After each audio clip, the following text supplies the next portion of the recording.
Ezekiel chapter 10. Then I looked, and behold, in the firmament that was above the head of the cherubims, there appeared over them as it were a sapphire stone, as the appearance of the likeness of a throne. And he spake unto the man clothed with linen, and said, Go in between the wheels, even under the cherub, and fill thine hand with coals of fire from between the cherubims, and scatter them over the city. And he went in my sight. Now the cherubim stood on the right side of the house when the man went in, and the cloud filled the inner court. Then the glory of the Lord went up from the cherub, and stood over the threshold of the house, and the house was filled with the cloud, and the court was full of the brightness of the Lord's glory. And the sound of the cherubim's wings was heard even to the outer court, as the voice of the Almighty God when he speaketh. And it came to pass that when he had commanded the man clothed with linen, saying, Take fire from between the wheels, from between the cherubims, then he went in and stood beside the wheels. And one cherub stretched forth his hand from between the cherubims unto the fire that was between the cherubims, and took thereof, and put it into the hands of him that was clothed with linen, who took it and went out. And there appeared in the cherubims the form of a man's hand under their wings. And when I looked, behold, the four wheels by the cherubims, one wheel by one cherub, and another wheel by another cherub, and the appearance of the wheels was as the color of a beryl stone.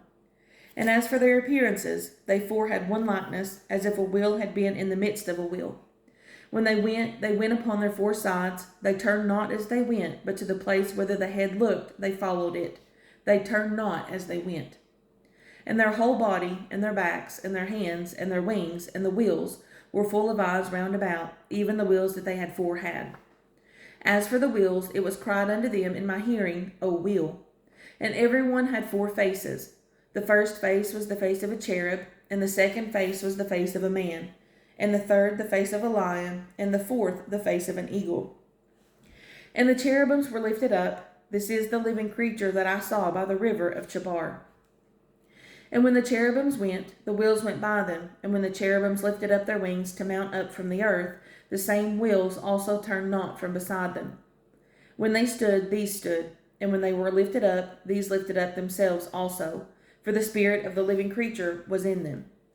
Then the glory of the Lord departed from off the threshold of the house, and stood over the cherubims.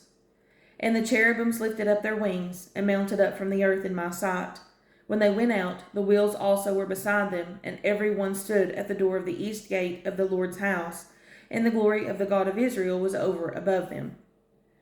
This is the living creature that I saw under the God of Israel by the river of Chebar, and I knew that they were the cherubims. Every one had four faces apiece, and every one four wings, and the likeness of the hands of a man was under the wings.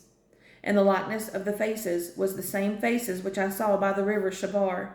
Their appearances in themselves, they went every one straight forward.